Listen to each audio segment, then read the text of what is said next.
blue blood flowing through our veins. Sitting in the bleachers in the rain. We've shed a million tears and drank as many old style beers out at the game. Let's go coffee, Son Ranto. With Michael. Son Ranto. And Crawley. Son Ranto and the lovable loser. Son Ranto. With Michael. Son Ranto. And Crawley. Son Ranto and the lovable losers. Son Ranto.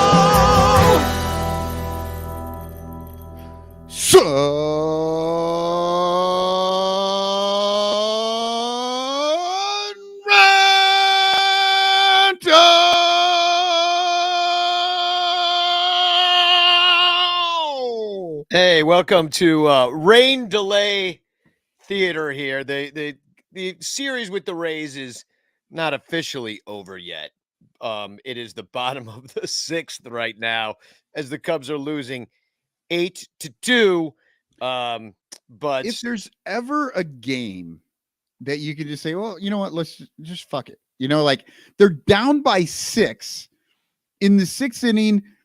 Everybody's getting fucking like, you know, out of the game now. You know, even the hitters can't hit anymore. You like pitchers can't pitch, hitters can't. It's a 6. It's raining. This is the exact time where you're just like, yeah, let's just fucking call it. You know, we got our 5 innings in. Yeah, I don't know why they didn't just look at the radar and be like, okay, this one's over. Instead, they're like, the game is in inclement weather. Meanwhile, like I was at the game. I was there and I was moving around the stadium. Nobody was there. And so, like, but people were like buying beers. They're like, oh, rain delay. I guess we'll have beer. I'm like, no, this is the part of the time where you go to Murphy's. This is when Right. you leave the game. And you know what? And if you want to come back in and they start it up again, by all means, do that. Just get yourself another ticket. You can probably still buy them on StubHub for nothing. Right. I don't know. Go out to Murphy's and buy beers that are still probably overpriced and yet half the price of the beers in Wrigley. So what we're trying to say is this series is not over, but it's over. And we lost it. This show, the Son Ranto Show, is brought to you by our 110 Patreon supporters. 110. Yeah, we lost 2, got 3, or something like that. So it was a little churn, but I'm sure it was something you said. We could have 115 right now, but you keep talking smack to our fans. So, and as always, and this is some good news too, hashtag chance. If you hashtag chance in the chat, whether it be Facebook or Twitter or YouTube or all the places we go, I will send you at the end of, if you win, I will send you this Frank Chance postcard signed by me. So, or he'll possibly yodel instead. Yeah. I have great news though. I went to the place where I buy these. Hint. Oh, hint. wait, what is that? Wait, show us. I know. I'm standing up because I'm wearing Strange Cargo Tees. Yeah, since 1983. Love it. Yeah, and I buy. They're up in Andersonville, and they had 10 more today. So now there's like 13 left. So we got at least. You walk in and you're just like, oh my God, it's the guy. You know they all talk about you. Like that guy was in here. Yeah, Which one? the Chance guy, the Frank Chance guy. What a weirdo! I fucking loves Frank Chance. Yeah, we had those cards for 27 years, and then all of a sudden, one dude keeps buying them. Well, the next time I think I'm gonna have to do Thai Cobb. They've got some Thai Cobbs. They've got God, what else did they have? They You don't want weird Ty ones. Cobb though. They had like Jack Nicholson. I was like, well, that could be funny. I'll get some Jack Nicholsons. But thank you all for tuning in. Hashtag Chance in the chat. Let's talk about this series. It wasn't great. It started off fine. Monday night was a lot of fun. We called the game. We were me and Crawley. Oh, I should mention Crawley can't be here tonight, unfortunately. Because he couldn't find his car after Monday. And he's just still looking for his car out there. You know, it's just that happens. He's just wandering the Lakeview streets looking for that car. Yeah, being like, Corey. I'm like, no, that's not how it works. Just call the tow pound. And he's like, no, this worked last time. My car knows its name. I'm like, you're thinking of dogs. And it was this really awkward conversation. I haven't seen him since. Anyway, the Cubs won 4-2. And man, it was weird. It was so cold that day, and the snow was falling at the game start, but also the sun came underneath the clouds. So it was that weird April sun snow flurry shower thing that went on. And it was so odd. But they played the game, and it wasn't so bad as long as you were out of the wind. But the wind took a couple of home runs deep we got Schwizdongs and Wizdongs, and they were flying out of the park, and that's how the Cubs won. And that they haven't won a game off of home runs maybe all year. The Seiya Suzuki game when basically he single-handedly won the game with home runs. And then there's this one that was won with home runs. And luckily, I mean, we got this first game. It was fast. First of all, it was like only 2 hours and 43 minutes, which is super fast. I would say that Hendo was in this, and this is home Hendricks, so he looked pretty good. But he only went 4.1 innings. But to me, it's a little deceptive. He struck out 6, and they were waving at it. They were looking weird. Gave up the 5 hits, 2 walks. That's fine. But they were hitting the ball hard. And when I kept looking up at the scoreboard, I kept thinking his 4-seamer was going to be coming in at like 89. And it's not. It's coming in at 87. So he's out there for 90 pitches. So 90 pitches, 4.1 innings. That's not an efficient outing by any stretch of the imagination. And it's surprising when you say he threw that many pitches in that short a time and the game was still short. You know what I mean? Like normally if a guy's at 90 pitches in the fourth and he doesn't get out of the fifth, like that's usually a long game. Like shit's just going on. Yeah. Yeah, exactly. And they were hitting him hard. They were hitting it around. There were a lot of knocks.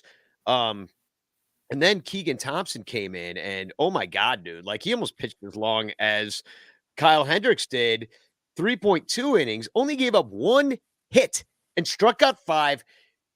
He hasn't given up a run all year. 1 walk. He was amazing. And he did this right before he went on his after.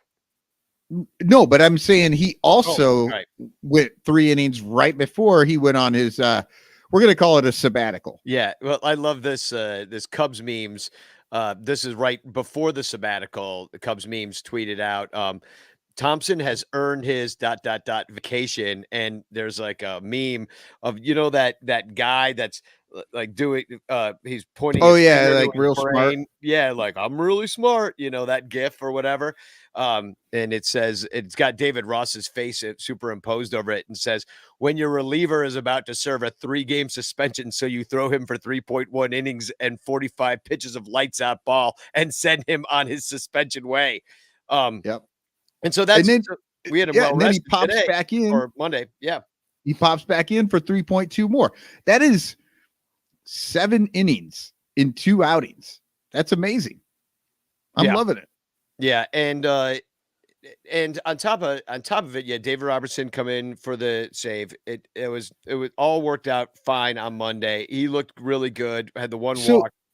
Well, I mean that's another one. So obviously Keegan Thompson is maybe the best pitcher on the roster right now. But David Robertson holding it down there at the end. Like also not giving up a run this year so far. How many innings is that total? Yeah, I mean, it's not that many, but I mean, it's we're 11 games in. He's got 4 saves.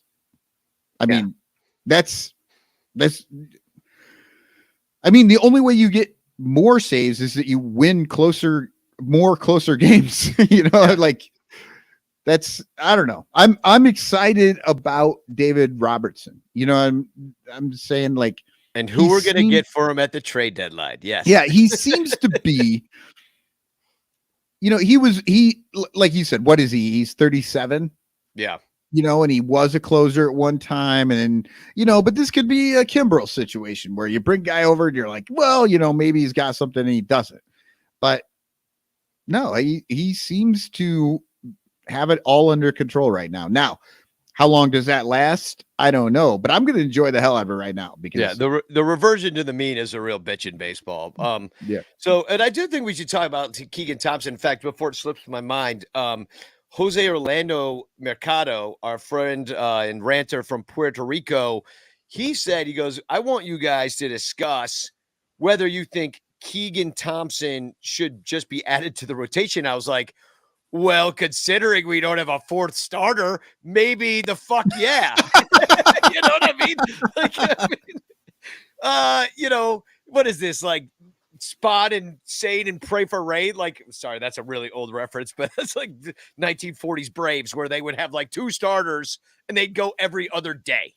And then you'd have a bullpen in case their arm caught on fire or something. That's the only way you ever used your bullpen back in the day. But, because you're waiting on Miley, you're waiting on Alzolay. So, I mean, and I understand that right now Thompson is fulfilling his role as piggyback guy while these pitchers get stretched out, but he's out there strutting around the mound. He's having a good time. Well, here's the thing. I think he is going to be that fourth starter, but I think he also needs to get stretched out. And we're starting to see him get more pitches. It's just odd where they're doing it, like bringing him in the fifth inning and letting him go through the eighth, and like, that's weird. We just don't normally see that.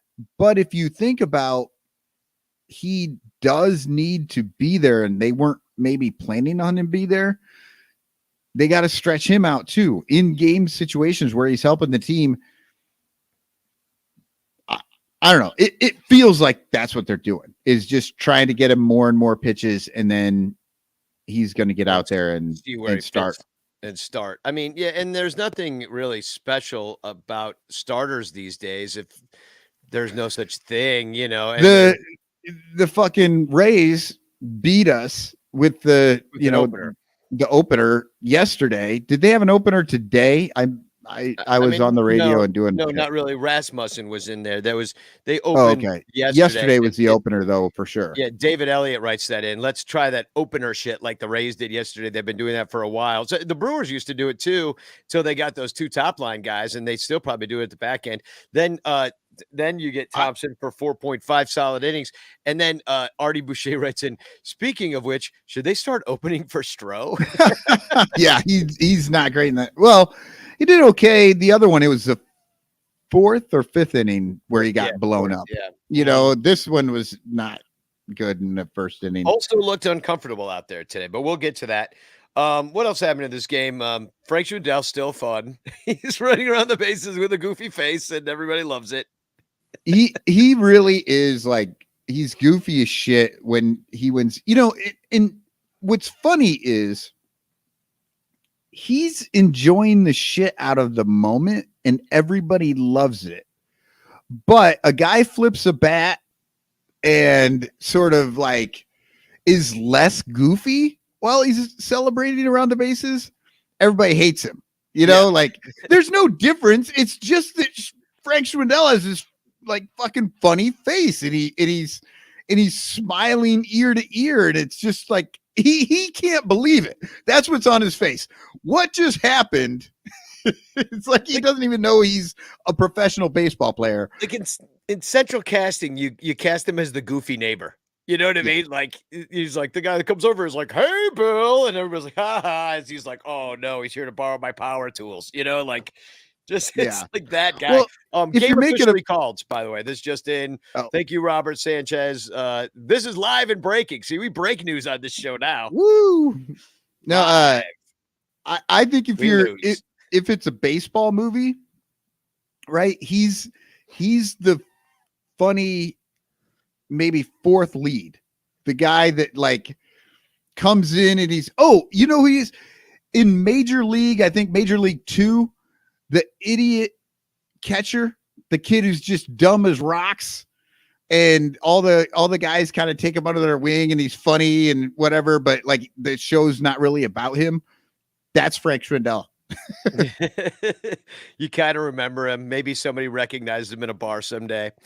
So yeah, he was a lot of fun. And also, I rewatched the highlights of this game and saw Ian Happ batting right-handed and knocking one down the line, and his swing looked really good. And I don't know, he got a knock. He knocked in a very important run. Was that in that game? Oh no, yeah, when he came through with 2 outs. Yeah.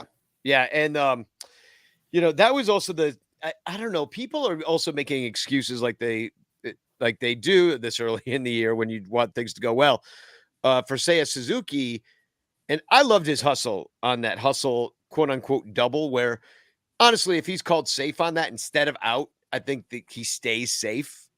I like the hustle, especially in a close game, but it's maybe when I lump it into all the other toot plans and stupid things this team is doing sometimes, I'm like, dude, you got to set an example, because now we're going to have like, I don't know, like freaking Hermosillo always going for 2. And you're like, no, you can't. Well, there was a few things wrong on that play.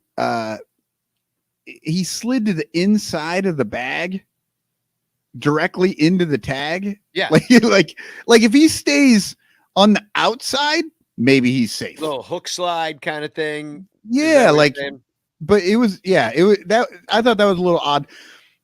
But he got called out right off the bat. And he was actually he went to go into the dugout, and they're like, no, that's not how we're doing it in the US. You stay out there and we act like it's all good. Exactly. He's like, no, but I'm cold. He's like, no, but I'm thirsty. This is not how we do it in Japan. We know we play with honor. That guy got me. I'm going back to the dugout. No, you stay out there until we try and fucking milk this for everything it's worth. So Cubs win game 1. Now let's move on to a couple games that we didn't like so much. They battled back in game 2. It ended up being 6-5. One of the most gifable Wilson Contreras moments of all time took place in this game.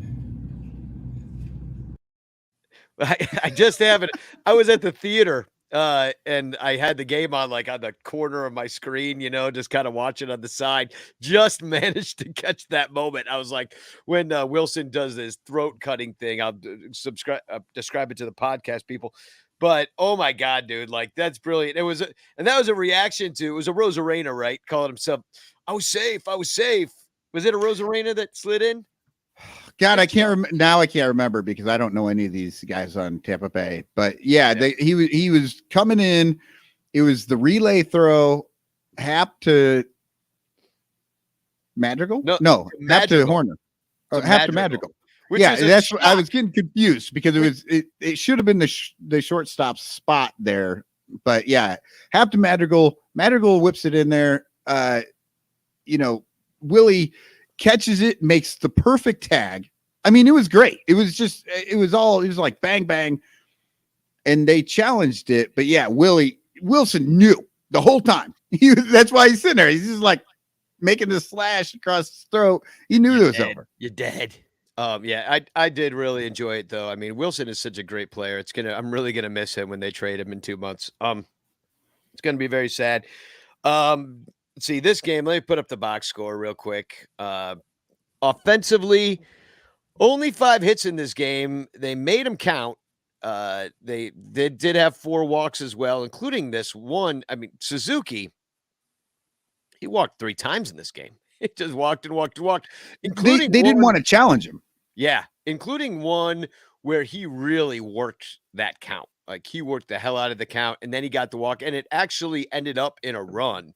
So it was what play was that? Then you get the wild pitch and Suzuki, and that's because there was somebody on third. I forget who was on third when I believe it was Horner. Was it Horner? Was on third, and then Suzuki ended up on second. Happ happen into the shift though, and I got excited because I was listening on the radio and the announcers got excited. They're like, "Yes!" And then it was like, "No, that was a hit in 1985, but that ain't a hit anymore." Yep. Ian Happ, and a little bit frustrating is on the pitching end of things. Not a great game for Justin Steele. Playing this one from behind too, had a bad outing. He's going backwards too. He's Yeah. 5 innings, then 3 innings, now 2.2. Talk about an opener. Steele in the first inning was lights out. Like, I watched the first inning and he just mows them down. Like, I think there was one walk in that first inning, but everybody else was just kind of looking stupid. Like, it looked great, like no good contact, nothing. And then he comes out in the second inning and people are starting to tee him up. Like, he's getting outs, but they are just cracking him hard in that second inning. And then by the third inning, he can't even fucking find the strike zone. Yeah. Like, everything was up. Like, he was just letting the ball go early and it was up and out of the strike zone on the, it was crazy. They were all in the same spot. Wilson's jumping up to catch every ball. Like, it's crazy. Or was it Gomes? And I wonder, because I talked to our friend Captain Cubbo, and he was at the game the night before, and he said that was even colder because they were freezing their butts off last night. You wonder how much that has to do with some of this stuff. I don't know. But I know it was cold on Monday, even though I was bundled up Tuesday. It gets into your bones after like day after day after day of just being out there in the cold. Like, you get a little brittle. So you just wonder if some of this can be blamed on the weather. Of course, the Rays have the same weather and they're even less used to it, although they're all California boys. In this game, you got P-Wiz hit another home run, 2-run shot in this one. Schwindel continued his hitting streak. He had an 8-gamer. Did he get a hit tonight? He did. So now he has a 9-game hitting streak, but Suzuki's hitting streak ended at this point. Nico Horner tripled. That's how he was on third base. And I don't know, the end of the game, I really thought we had a chance, but they looked foolish against Kittredge, their closer. They look bad. I mean, that pitch that Ortega took, like he almost dove out of the way on that strike through. It was right down the freaking middle. I was like, bro, you're gonna watch this and be so embarrassed, right? Like, you got to bring in donuts tomorrow for taking that pitch. Like, yeah, what the hell? Yeah. So, anything else to add about this one? I mean, it sucks to talk about losses, so we might as well just talk about the last one. No, it does suck to talk about losses, but we're going to be doing that a lot this year. No, we're going to do it half the time. There's a 500 ball club. Right. And everybody was really excited. Like it was kind of funny. Like, even in the loss, people were still excited because it was what could be considered a fun loss because they didn't get beat and then just go away. Where you're just like, fucking end this game. Nobody's doing anything. They kept hitting the ball and they kept scoring runs and doing stuff, and it looked good. It's just that, Steele had given up too much at the top, and so they couldn't ever just all fight all the way back. So it was fun to see them play that way. But again, it's like, this was the problem, right? We have no pitching. We have to score 5 runs. We have to score 6 runs, 7 runs to win because every other team is going to score 4 or 5 runs against our staff every game, it seems like. Yeah, and if it's not going to be against the starters, which we already knew we're not lights out, then it's going to be against our bullpenis, which is terrible. Also, this just in, Jack Pastrovic, Sean Newcomb to the Cubs because the Cubs just traded Sean. We're just doing nothing but breaking news on tonight's show. I mean, we're getting things before Marquis. Like, Marquis scrambling right now, and we're just like getting things from our friends, being like, "Hey guys, we got some news. And meanwhile, I'm just screenshotting stats so we can talk right This right is away great. about it. So, okay. So Chavez actually had a good outing, one good outing, two good outings, I think. And then, looked okay, but he's been bad earlier this year. And Sean Newcomb, that's the Jedi guy, right? The guy that has I don't know, really likes Star Wars and shit. Like his I think his dog's named like Ben Kenobi or some shit. Well, let me see. I'm on his maybe I'm wrong about that. In the chat, let the chat do this work. Yeah, he's chat. A lefty. What's Sean Newcomb's dog's name? He's a lefty. He used to start. He didn't for a while. He hasn't had more than 160 innings since 2018. I don't see how this particularly helps us. He throws with his left hand, which is probably better than Jesse Chavez, although Jesse Chavez can give you multiple innings. I'm not sure that Newcomb can 32 games, 32 innings in 2021. That does not sound like he can. But a lot of that is just how a manager uses a guy too. Yeah, he was DFA'd, which is how this trade ended up happening, because maybe Jesse Chavez was on his way for a DFA. He was going to be DFA'd as well. So like, hey, let's just trade these clowns. Let's make a little news for the blog guys. So I'm looking up his stats. In fact, we don't have to call. While we're doing that, Kevin Ashworth. Alex Anderson says, "Are you thinking of Doolittle?" That's yes, I'm thinking of Doolittle. Sean Newcomb, Sean Doolittle. Yeah. Well, I don't know who the fuck Newcomb is. And also Angel Moreno writes in, it's almost 90 degrees here in California. Hey, fuck you, Angel. Like right now? Yeah. Yeah. But I guess it's 2 hours earlier. So it's like, but why are you rubbing it in? It's like 40s. I'm like sitting here being like, so I'm freezing my ass off the last 3 days. And Angel's like, I don't know. I feel fine. It snowed here earlier today. Listen, if I wanted to live in California, I live in California. I live in Chicago, and because I like complaining about weather. That's how it works. Because we don't ever have to make small talk. Yeah. You just walk in. You don't have to figure out anything to say. You just say, the weather fucking sucks. Yeah, Kevin Ashworth. There's 5 days a year where everybody's high-fiving the weather's great today. Yeah, Kevin Ashworth writes in from Canada. Fuck your weather, California. And Angel Moreno says, it's too hot. I agree. It's too hot. So you're too hot. I'm too cold. We're all miserable. Cubs lost tonight. We'll talk about Sean coming and say, I'll bring his stats. Yeah. If anybody wants to. Let's get through game 3, and which is today, just happened. Because we got to talk about Marcus Stroman. He was terrible. And I'll talk about a little bit about what happened in the stands during his terribleness that was disconcerting. 4.1 innings, 8 hits, 8 runs, 7 of them earned, 2 walks, 7 Ks. So he was getting the strikeouts, gave up the 1 home run right away in the game. Was not a pretty outing for him. Didn't look comfortable to me. He kept kicking dirt out of his cleats. It was muddy. It rained the entire game. That was the same for the Rays. Right. But people react differently to different things, like some people are like, I love it when it's muddy because I can throw better for whatever weird reason. It's just in their head that they feel like, oh, I can throw better today.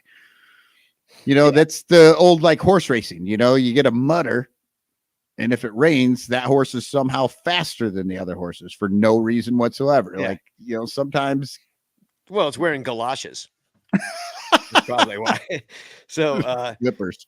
So this is a game that the Cubs kind of tried to climb back into, but they kind of was a risky business. I was sitting there in the stands, and for all the Patreon people, I'm going to be posting a bunch of shots from tonight because I moved around a lot. Because there was nobody there. So I was like, oh, I'm going to take advantage of this. I got my camera. So I'll be posting a bunch of shots of tonight. I got some great pictures of failure this evening. Let me tell you, you can just can't wait till morning till Danny posts those. So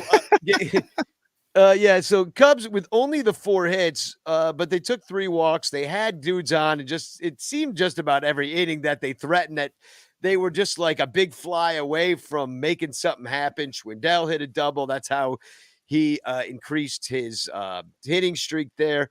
Suzuki with 2 strikeouts and the 1 walk, kind of uncharacteristic of him to watch. I think he watched one and swung at the other. I'm not totally sure. So it wasn't great. The Cubs only scored the 2 runs, fell behind big early, and never could make up the ground. 3 errors. They're tossing the ball around. It was not, I mean, we talked about the Toot Lands 5 seconds ago. Dude, they got to clean this shit up because they went the first 6 games, I think, with no errors, and it was like, oh wait, they got something going here. And then, but since then, it's been bad. Yeah, they've been chucking the ball around. I don't know who got that error when the ball passed Schwindel, but it went past Schwindel. A lot of balls. Gomes is throwing down to second base. Those balls are going into the outfield. It wasn't a great throw by Gomes.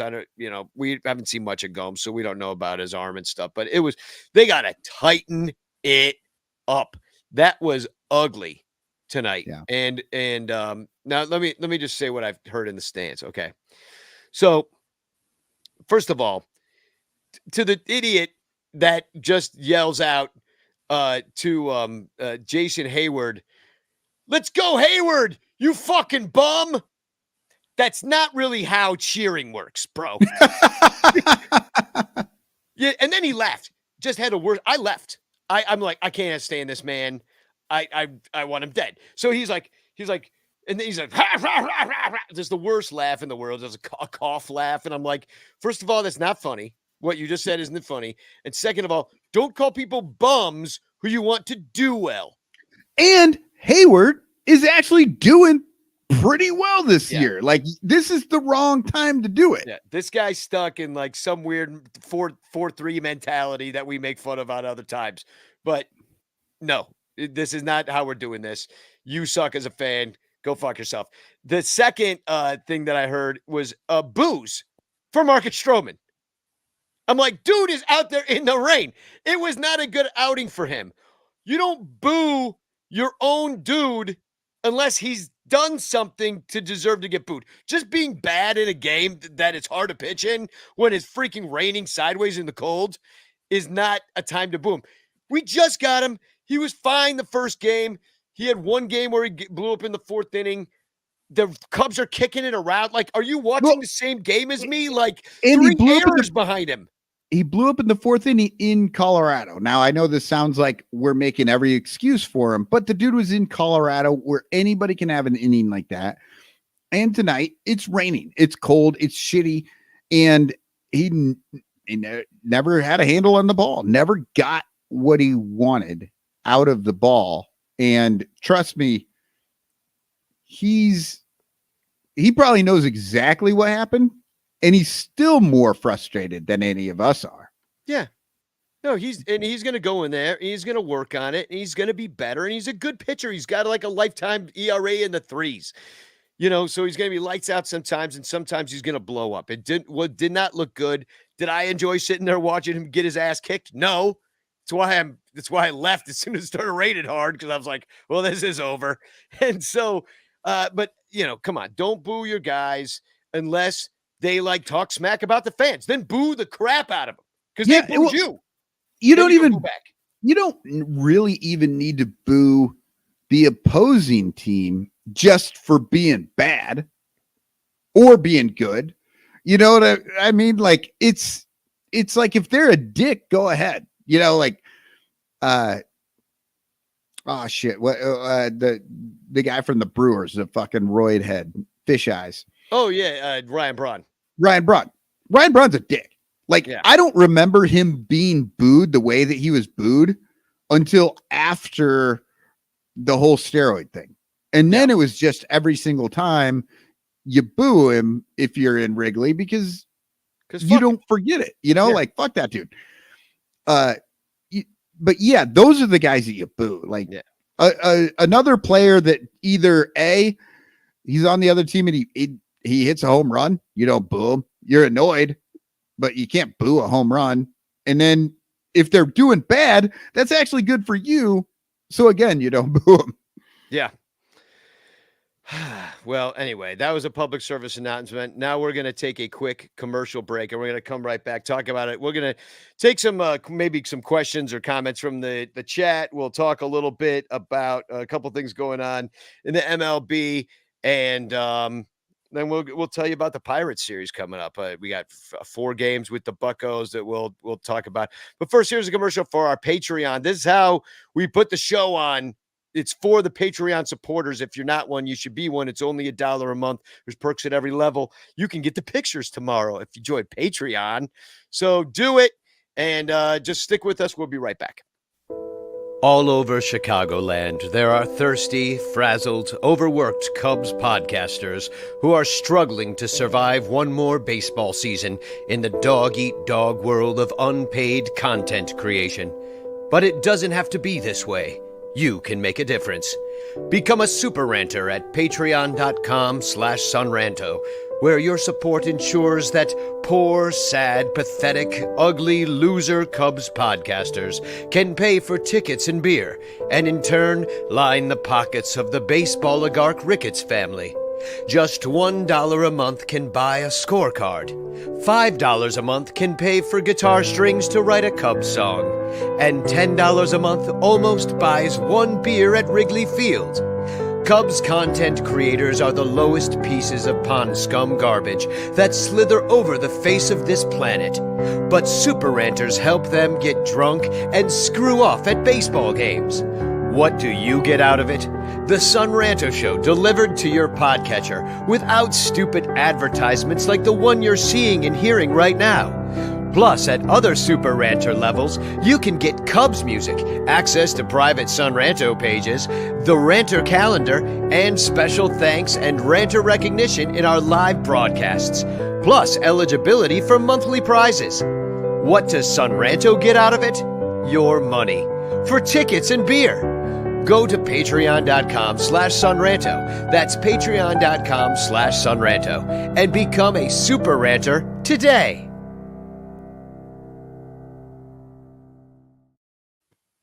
Glad we took that little break. It is 420 after all, you know.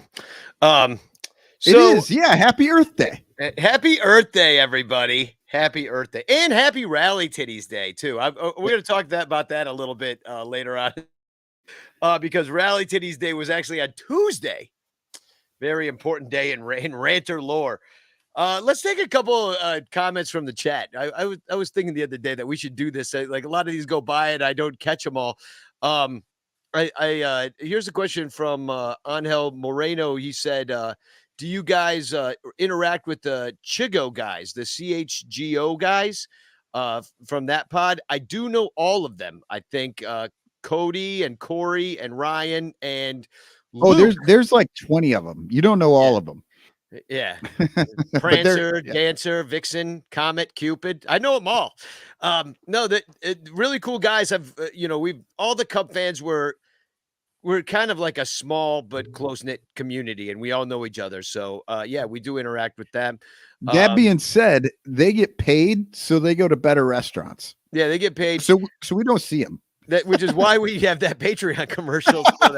Right. That Patreon, the ugly, disgusting, like new media guys. Yeah. Those guys, they drive better cars. They're better looking. I mean, we know them, but yeah, they may not know us, but we would rather be them is really, really what it comes down to. Terry E says Ryan Braun deserves a little needling. Yeah. I like Good it. one, Terry. Yeah, I'm a fan. Robert Sanchez said had to close the store. Discuss the trade that just went down yet? Nope. We're gonna do it right now. So let's get to it. If the store is closed, then good timing, because let's talk about our new guy. Oh man, this is so exciting. I can't believe he's finally on the team. Sean Newcomb. Sean, not Doolittle. Yeah, Sean, not Doolittle. All right, so let's take a look at his stats. So far with Atlanta this year, in 3 games, he's pitched 5 innings. So that means he can give us multiples in the same way that Jesse Chavez can, except that he's going to be doing it with his left hand. He's good, but it doesn't look good. 720 earned run average in those 5 innings. 4 of the runs are earned, small sample size, but 4 strikeouts in 5 innings to go with 4 walks. That's not great. ERA plus of 61.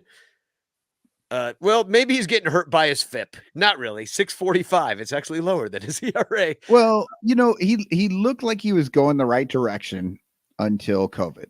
And then from that point on, it's been a lot worse. But even last year he had a 4.73 ERA, a 94 ERA plus. So that's not, obviously you don't want a guy under 100, but it's not like it's not like the 43 he posted in 2020 or the 61 he's at now, so. I think we can all safely say that adding Sean Newcomb to this team doesn't really change the team all that much or improve us. It does in that I really liked cheering Jesse Chavez. I really did. So yeah, it changes it a little bit for me. It for the worse. No, but he's got a 95 fastball, 4-seamer. He's got an 89 cutter. He's got an 89 off-speed pitch. Yeah. Cutter, I guess, is an off-speed pitch. I guess people are but people are going to be, just jealous as hell of that guy. What's the difference between a cutter and a cut fastball? You know what I mean? Yeah, but it's good. It's a fastball with movement. We'll call it it's a fastball with movement. It does go slower, so it is off speed, but I don't know. Well, yeah, and he does mix in a curveball at 79 and a slider at 87.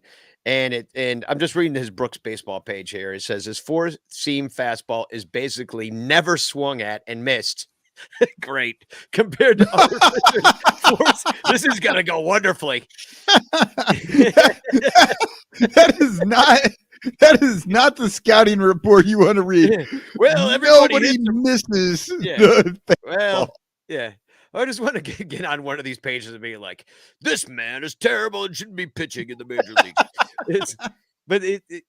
It's 95, so it's blazing fast, has less arm side movement than typical. His cutter is blazing fast. Like, what do you mean blazing fast?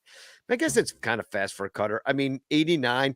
He's an extreme fly ball pitcher. That's not good in Wrigley. It can be. It depends. Yeah, you just don't know. Right. So interested to hear everybody's thoughts on this in the chat.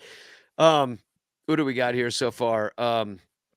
One thing that's worth mentioning from Jack.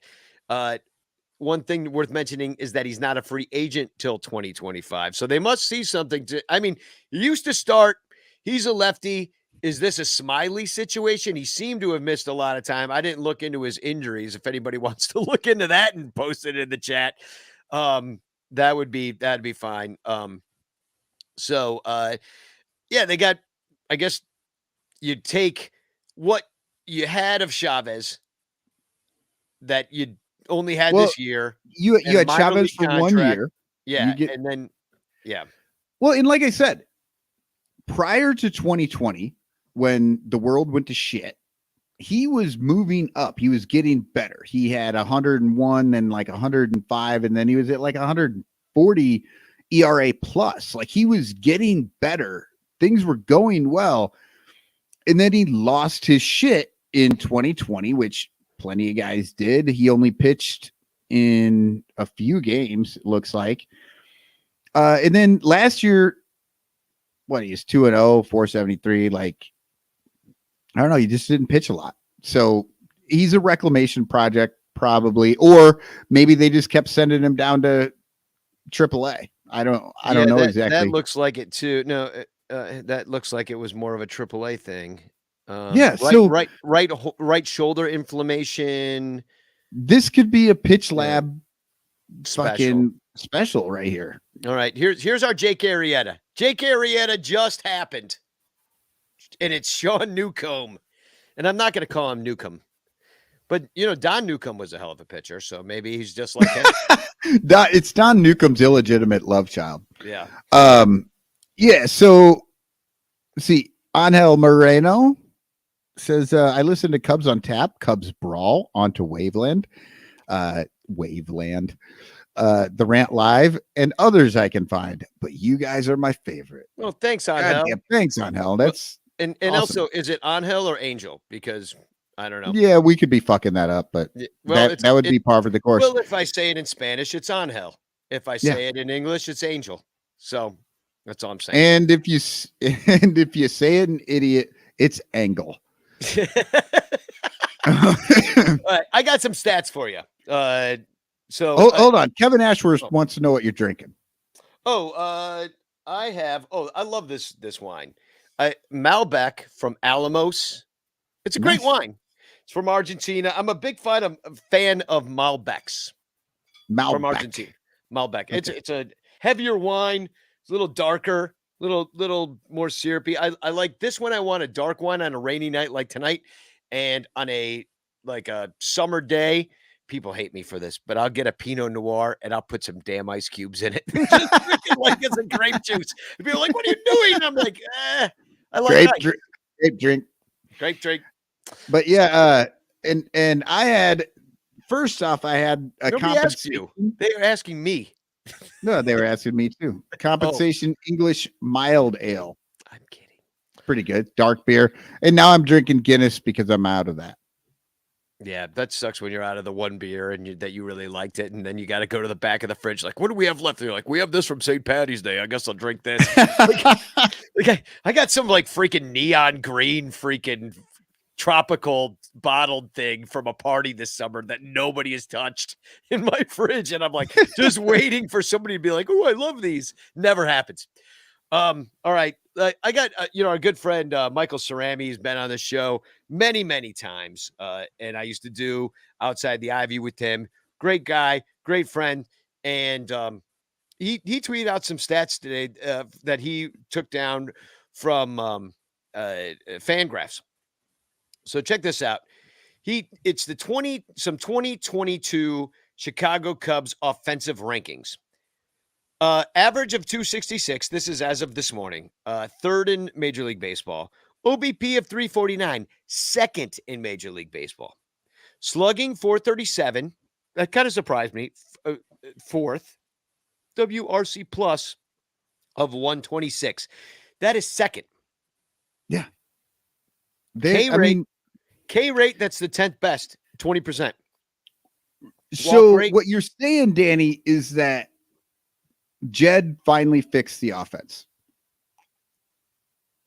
Seems so, except for we're 500 ball club. Except for we're one game over 500 and we've been there all year. K rate 20%, walk rate about 10%. That's 12th in the league. Still, these are like top half of the league kind of stats. Okay, but Kevin Ashworth makes a point. Suzuki is responsible for so much of this. Suzuki is so good. He is literally raising all of that into these sort of like crazy levels. Like we're looking at it as a team. It does look great. Well, especially with this next stat, which is the O swing, 28%, which is swinging. I only have about 28% success rate on the O swing myself. Well, we're seventh in it, and it means swinging at balls outside the zone, and then Z contact is making contact on balls inside the zone. 86th rate, 86%. That's sixth. Whiff rate of 10%, which is fifth best. Oh, geez, there's a lot to get through. The only problem is I'm going to go to the next set. Launch angle. Oh God, I fucking hate this. Yeah, but like I hear launch angle, and I want to like fall down on the floor and go to sleep. Yeah, but this is the problem that we have the highest ground ball rate in the MLB, and the lowest average launch angle, which is 6%. So you're hitting into more double plays. The launch angle is 6. I'm not. Wait, so 0 is straight, right? So launch angle 6. Yeah, isn't that right to the pitcher? The pitcher's just like, oh, thanks. Well, exactly, which is the problem. So, double plays, and it's going to neuter the hard contact percentage rate, and that is true. We've seen that with Wilson Contreras hitting into a couple really hard hit double plays. But they're a top 10 consensus is what he says. They're a top 10 offense except for that. Now, I don't think we should be swinging up because that's going to ruin all that contact, all that other stuff that they're doing well. So it's that zigzag thing. I just think it's worth talking about because when I think about the contact versus power thing, I'm like, that meme of can't we have both? Right. Like, I mean, we have, can't like, have both. We've got your 3, 4, 5 hitter that pound the ball and everybody else just gets on freaking base. Like, how is this so hard to understand? right. We've got Wilson Contreras. We've got Patrick Wisdom, and we know Patrick Wisdom is nothing but a hard hitter. Like it's a strikeout or a home run, right? Or a double, apparently, because he hit 5 of them in Colorado.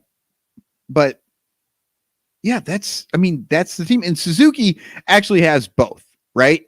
He can do either, and he also gets on base at a high rate just through walks. Like he's got a great zone. Those are the 3 guys literally that you need if you put them in the right spot in the lineup. You know what I mean? If you put them behind some guys that are getting on and they have that opportunity to come through, because sometimes you get pitched around or they don't give you shit to hit because they know the next guy they're going to get the ground ball from, sort of thing. Yeah. It's everybody likes to break this game down into numbers and then act like the paper makes everything make sense. These guys are actively working against each other, making this is the fucking hardest game. Change the numbers. Like there will be new numbers tomorrow. Like that's what people that's what people don't understand. They're like, well, he always does this, and it's like 55%, blah blah blah. I'm like, well, not tomorrow he does it, or maybe not today.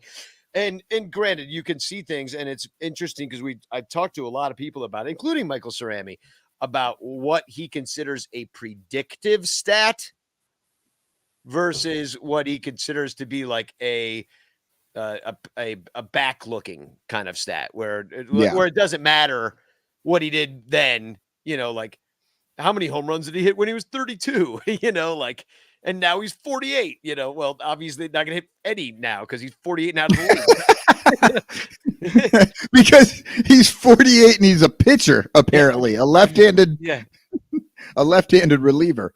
But you know what I'm saying? It's just like what stats are indicative of something that you could, I don't know, sound smart at a party being like, I think he's about ready to come out of his shell. And then he does. He hits like 50 doubles in the next month or something like that, and and that's actually a really good question, Danny. And I mean, obviously you don't remember, or else you'd be telling us which ones he said, or maybe he didn't tell you which ones. I don't know. I mean, I think you could say some. I do remember. It's that okay. hard hit. It's that hard hit rate stuff. Okay, like, I knew you were going to say that. If the guy's hitting the ball hard, they're gonna fall in, and I kind of think that's right, and I kind of think it's not right if you bat with your left from the left side because there's got 5 guys standing in left field for you. Right. What I hate about the hard hit stuff, obviously. We all want to hit the ball hard. Duh. That's stupid. That's been the case the entire existence of baseball. Are they doing it? Yeah. Hitting but they are. Bad luck is a thing. It is a thing. But what I hate is when they talk about it incessantly, like, oh, that was 116 off the bat. Yeah, well, guess what? It went right to the fucking left fielder. Yeah. Like it's still an out. Shut the fuck up. Let's hit him. Talk about that later. Talk about it some other time. Like there's still outs. Like, oh, a 390-foot shot right there. Yeah, that's an out. That's an out. They're all outs. Like hard hit is. I get it that there is some sort of a predictor there. It feels like it's just being used too much. right? There's something else going on there as well. And I don't think that we're getting all the info. And so everybody just tries to take something super complicated and they're like, well, he hit it 115 miles per hour. So I would assume that would be a fair ball and safe. Yeah. And you're like, well, I just watched it and it was an out. So, take your 115 and go eat shit until the 115 does good for us. Yeah. Yeah. It's frustrating. Suzuki was named the player of the week. So that's exciting. And he said that he hasn't really looked too much into the things that we were just talking about, which is a lot of the ins and outs of the stats of some of these pitchers and getting into maybe the math of it, of where it would be. And he actually just studied their deliveries. Yeah. He's watching tape. He's just watching tape, good old school tape.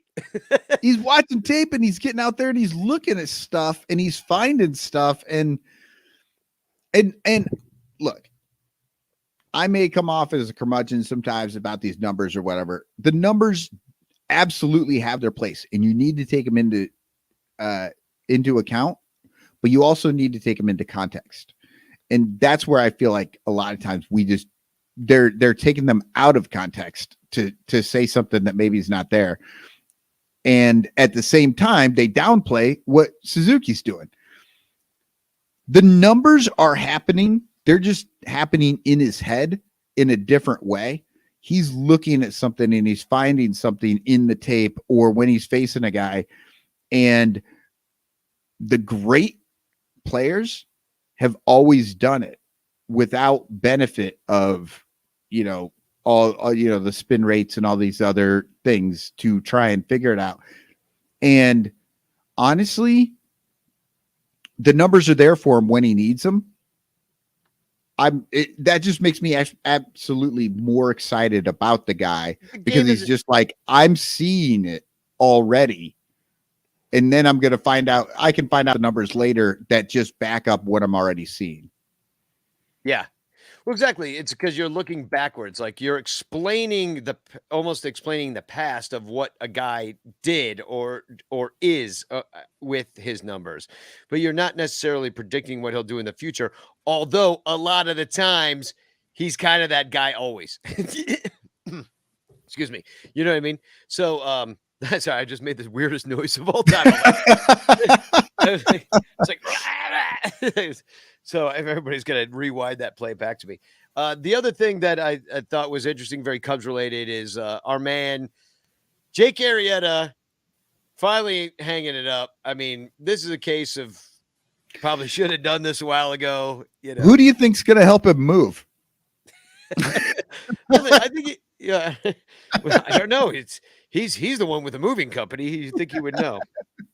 No, but honestly, like as badly as it ended with Jake, which it didn't end like personally badly. He just pitched poorly and they had to release him and he went to the Padres and they had to release him and it was over.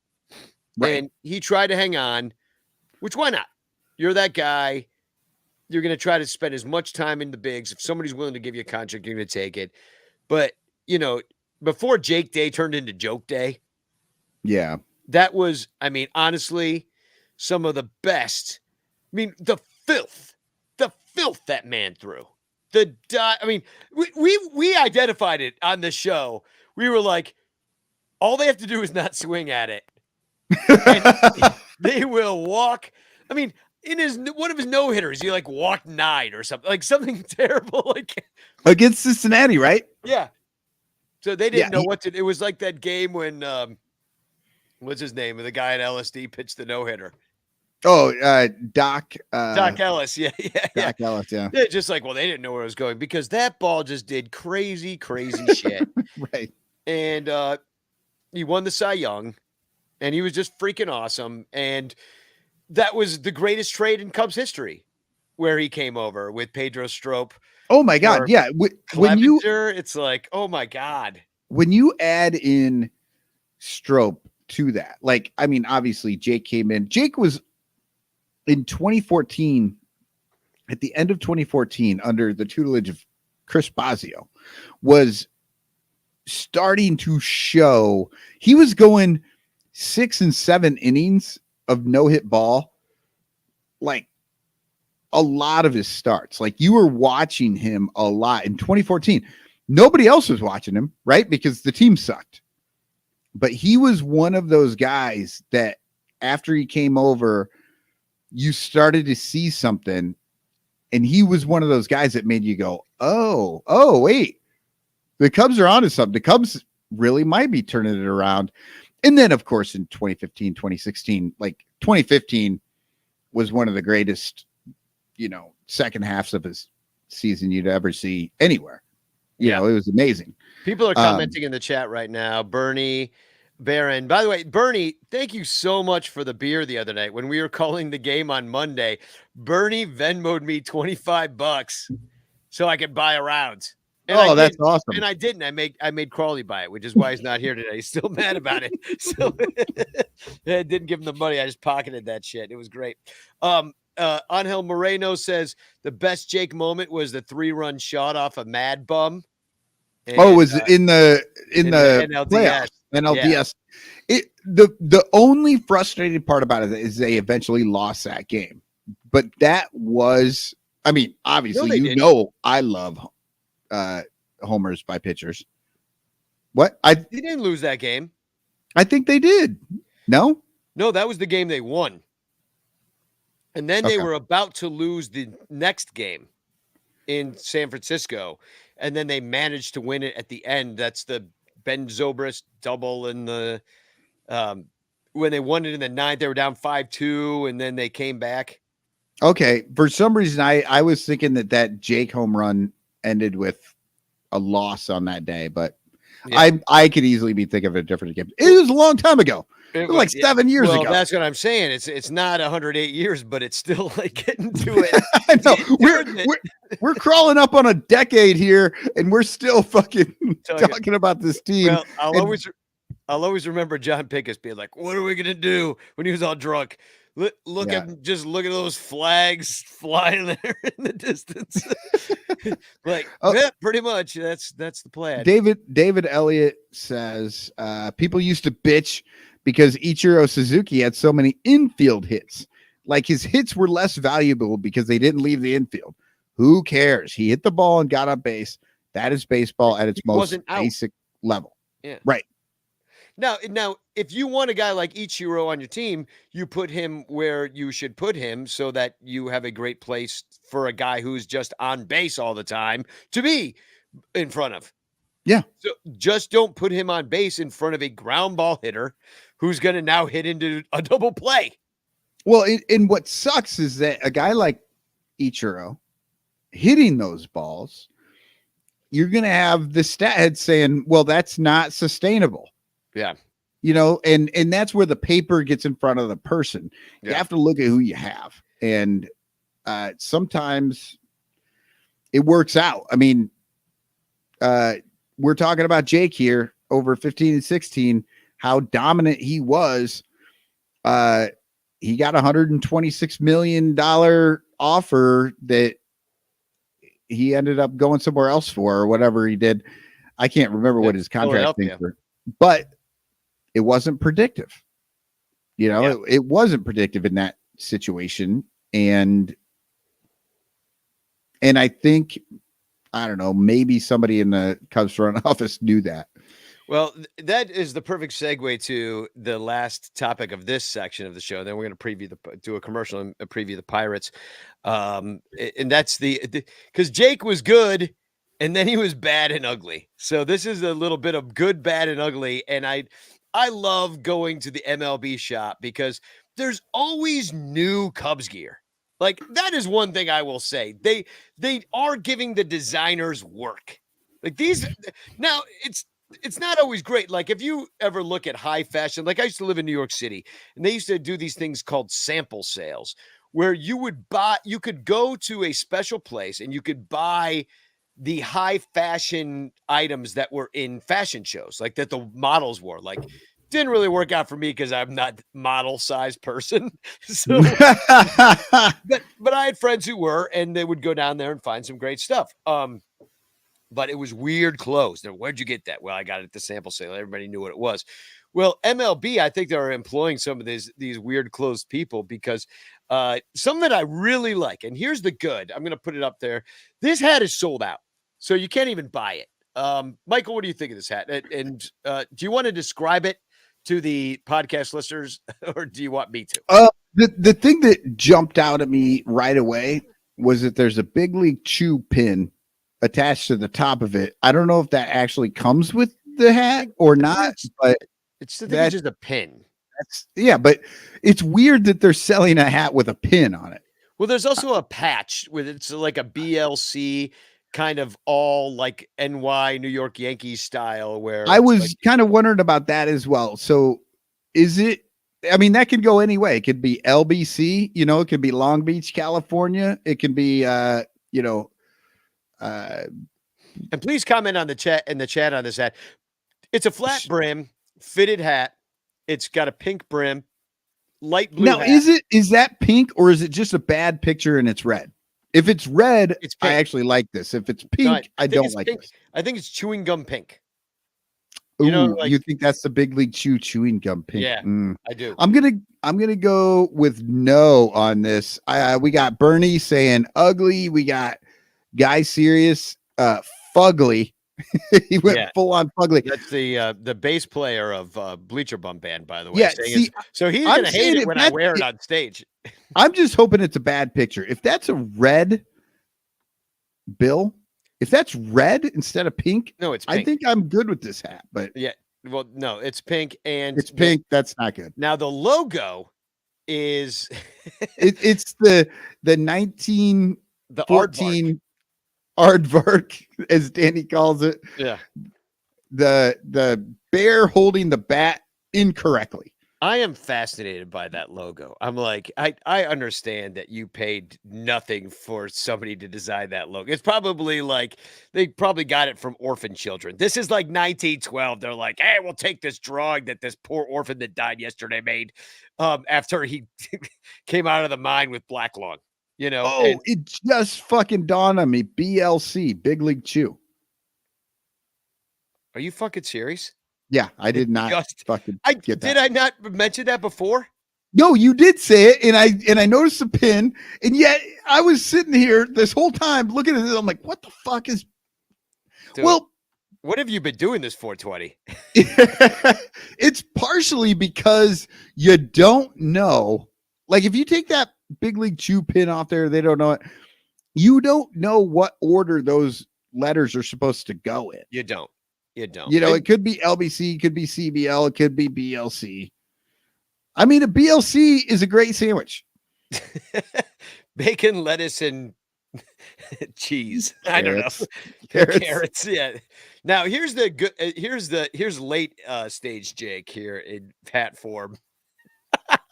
Oh my goodness! That's also a Big League Chew hat. This one, by the way, is still in stock, so you can pick it up if you like.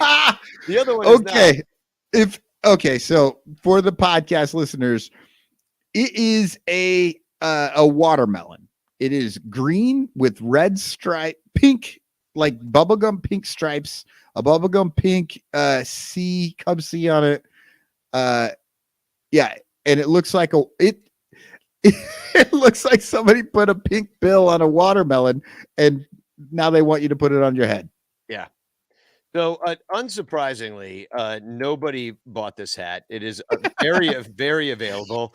Honestly, Danny, this is the exact type of hat I expect you to find for like $5 somewhere, and you would wear it and just love driving people nuts. I would love to wear this hat, but you're right. It would be a $5 hat. I believe it doesn't even say watermelon in the corner there. If you could see on the left side of the hat as you're, or actually on the right side of the hat as you're facing the hat, not stage left hat. Hey, I work in the theater. I have to explain things in certain ways, that I'm used to. But no, that's it's an ugly. It's an ugly. Bernie says, "I like to see." Yeah, well, at least it has a C on it. Yeah. It's just the one. It's like, yeah, take the C, get rid of the rest of it. Yeah, this would be one of the sample sale kind of situations. So, once again, hashtag chance in the chat, and you could win a Frank Chance postcard and not this hat. You'd rather win this, I think, than that. You'd rather With win Frank. that and staple it to your forehead. Yeah, than wear that hat. So we're gonna take a quick commercial break. Come back and talk about the Pirate series we just faced not too long ago. So, like, you might remember how they are. They stink. And Eric Gitter, where's the grape flavor? Yeah, they got cherry. Why did they stop after 2? Well, just be glad I didn't bring the red one on this show. It's red and white. Looks like it's straight cardinal red, that one too. Oh my God. Yeah, it's like, yeah, I didn't even show that one. So, but I did drop the link in the chat. So if you want to buy it and look at the red one, or there's a purple one too. Like, no, the first one I like, the other ones I don't. But we're gonna just play a quick commercial for Sun Ranto Shopping. If you have anything to buy. I mean, you just saw 2 great hats. Yeah, you just saw 2 great hats. You could buy them, or a lot of other shit you could buy, according to this commercial. Be right back.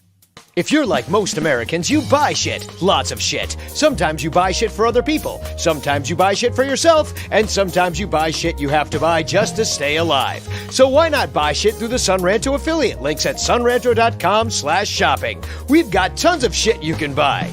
Go to sunranto.com, click on the shopping link, then click our ads and buy shit. We've got Amazon. They've got tons of shit. But you can also buy MLB shit, NBA shit, NFL shit, Fans Ed shit, Southwest Airlines shit, Fanatic shit, Reebok shit, Wine of the Month shit, Beer of the Month shit, Bear Mattress shit, StubHub shit, Lid shit, Sports Memorabilia shit, Volcanica coffee shit, Vibrator shit, Condom shit, Bag shit, NHL shit, and Audible membership shit. There's a whole lot of shit that can help the Sun Ranto Show stay on the air so we can keep talking shit. So buy shit today through sunranto.com/shopping. Thanks. Cubs Jesus thinks you're the shit.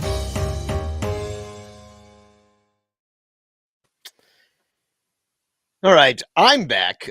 Cubes fan is grabbing another beer, but he always prides himself on getting back in time. I hear that the doors opening and closing, squeaking. Oh, you did not. Oh, I'm late. You didn't make it.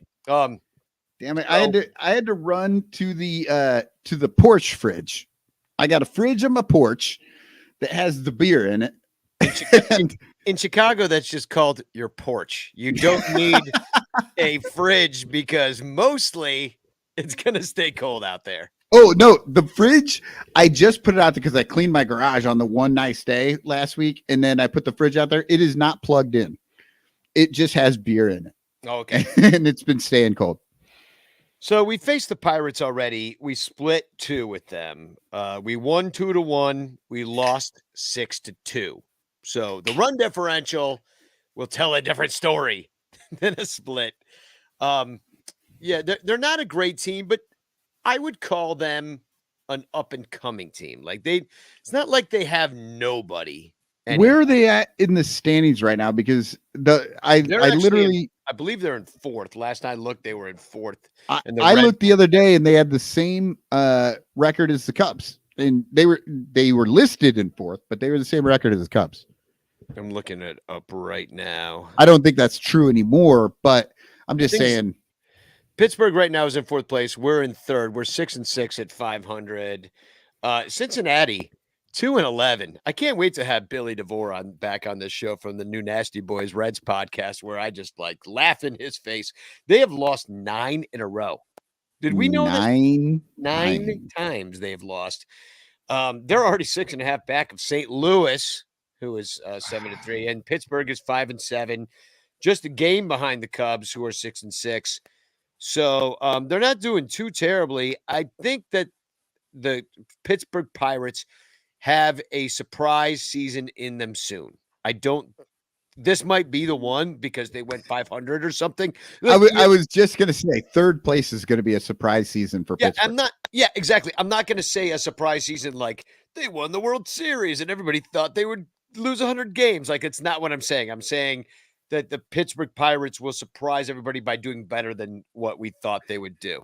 But Danny, anymore, third place might get you into the fucking end of season tournament, which is what I'm calling it now, because it is no longer the playoffs. It is the end of season tournament. All the kids play in their own respective leagues, and half of them get to go and play a little more. Yeah. No, that is what we're facing now. It's and which is a different calculation for all these teams about how they are going to compete. Like, are you going to go for the tournament, or are you going for the show, the end of the year show, the World Series? Like, I honestly think as of this year, the division titles are just a little bit below the World Series. It's like in basketball for March Madness. You can win your Big Ten season and you're the Big Ten champ, but then you can win the Big Ten tournament and also be the Big Ten champ, even though you might have been one of the worst teams in the league, or in the conference. And that's how this is now. It's like, the World Series champ is clearly, that's great, but really they only won a tournament. They didn't necessarily prove that maybe they were the best team in the league. I'd be worried about this Pirates team this year. And when I'm looking at their season so far, they lost 2 of 3 to the Cardinals. Then we split with them. Then they won 3 of 4 from the Nationals. And then they got swept by the Brewers, but not terribly. They lost 6-1, 5-2, and 4-2. So maybe the first game you could say was more of a good, Wait, did you say 6-1, 5-1? 6-1, 5-2, and 4-2. They lost. I don't know. That's pretty terrible. I mean, they're not scoring runs, but, right. Yeah, is what it is. But what I'm saying, they beat the Nationals though. And the Nationals are also crappy too. I mean, they're not supposed to be good. They sold off all their players. And it kind of dawned on me the other day that besides the Brewers in the first 2 games of the season, we haven't really played anybody that good either. So, the best team the Cubs have played so far are the Rockies, and the Rockies are terrible. Yeah. And meanwhile, the Pirates have played the Cardinals, us, the Nationals, who are bad, and then the Brewers, and end up with a record pretty much like ours. But no, they don't score a lot of runs. They scored 9 runs a couple times, but yeah, it's not. They're an up and coming team. Artie Boucher says he thinks they might come in 3rd this year. So possible. Yeah, it could be because it's a race to the bottom. I mean, especially if you think of the Cubs as continuing to be sellers. I was going to say, what? The worst part about the Pirates being 3rd is that the Cubs are then 4th, because I don't think the Cubs are going to be 1st or 2nd. Yeah. So let's take a look at the weather for this week. It's better. Not great, but better. Saturday looks awesome. 74 degrees and sunny on Saturday. 65 degrees, and for the night game on Thursday, the rest of them are 120 starts, but it looks like rain on Friday and Sunday. So I think I'm going to go tomorrow night. That should be fun. Sunday I'm going to go too, but that looks a lot like tonight did, which is pretty wet, and just not really looking forward to that particular game. Who are well, I'm looking forward to the game. I'm just not looking forward to being wet. So game 1, it looks like we're going to have Bryce Wilson, who's a 24-year-old righty. He's pitched 8.1 innings so far in 2 games. He's got 4 strikeouts in those 8 innings, so not real good, in a 5.40 ERA. Anthony Rizzo has 2 homers off of him, but he's not on the Cubs anymore. And we don't have a 4th starter still, as we mentioned earlier in the show, so it's going to be Mark Light 'em Up Leiter, which besides nepotism, I don't know how this guy has a job. Hold on. Didn't Mark Leiter get sent back down? Oh, yeah, but he's back. Wait, but I thought they have a rule against that now. Like, oh, it's not sending them down. It's the it's the going to Illinois. Okay. So no, there is a rule that's like 5 times you can send people up and down. They're going to burn that in the first month with Al Leiter's illegitimate love child. So Mark Leiter, not real good. 3.1 innings pitched, 7 runs on 5 hits, 4 walks. He gave up a homer in his game against Colorado, which I guess it's Colorado, but still, you stink. Game 2, we're going to see Q again on Friday. Yeah. It's a rematch of the game he had against Smiley. So the battle of the lefties. And Q did really well against us, of course. He had 1 run on 5 hits. It was a solo shot from Suzuki, that game that he single-handedly won by being awesome. And then Drew was just a little bit better. Drew Smiley, 0 runs on 3 hits to the Pirates, and he didn't give up any runs through 4.2 in Colorado either that game. The next time he went, he hasn't given up any runs at all this year. Game 3 on Saturday, that's going to be Zach Thompson. Sorry, Zach, but he's my new Zach, I think. Zach Thompson, 0-1. He's got a 9 ERA in 4 innings pitched, 4 hits, 2-run ball. When we saw him before, no, sorry, this is the last time. Wait, is that right? Zach Thompson has a 9 ERA. that can't be right. It really that bad? I mean, it is the Pirates. So I'm looking at it right now. Zach Thompson right now. I might have written it down wrong. No, the poor guy. It is 9, just a straight 9. Just straight 9, just right on the number. Yeah, we saw him before. 4 innings pitched. Of 4 hits. He's got a run ball. We call that a Rooney here in Chicago. Yeah, we didn't do as good as against him as some other teams did though.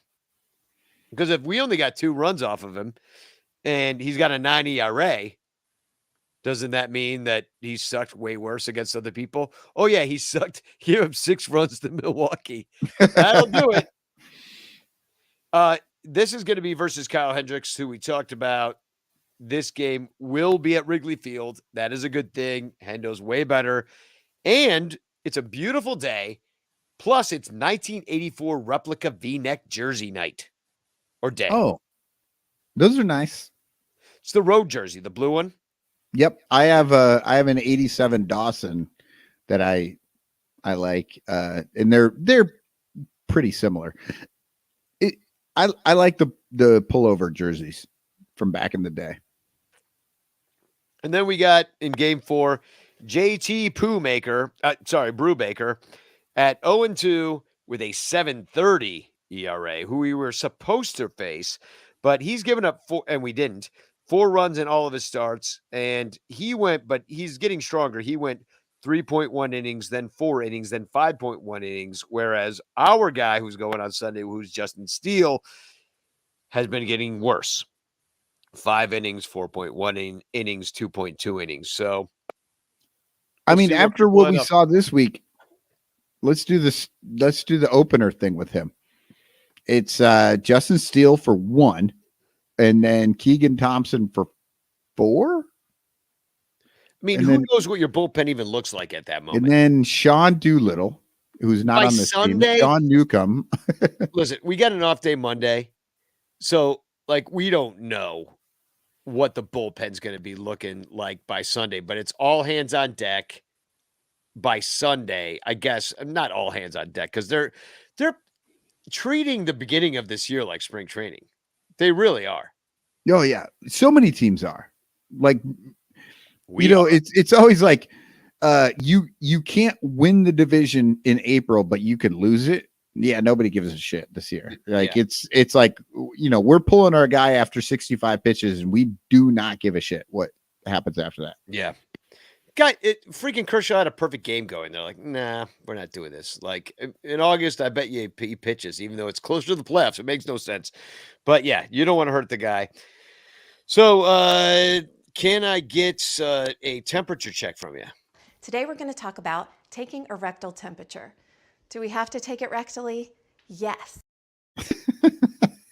Cubs got to win 3 of 4, in my estimation, in order to kind of salvage this homestand, because you just lost 2 or 3 to the Rays, who are better than the Cubs, I think, at least on paper.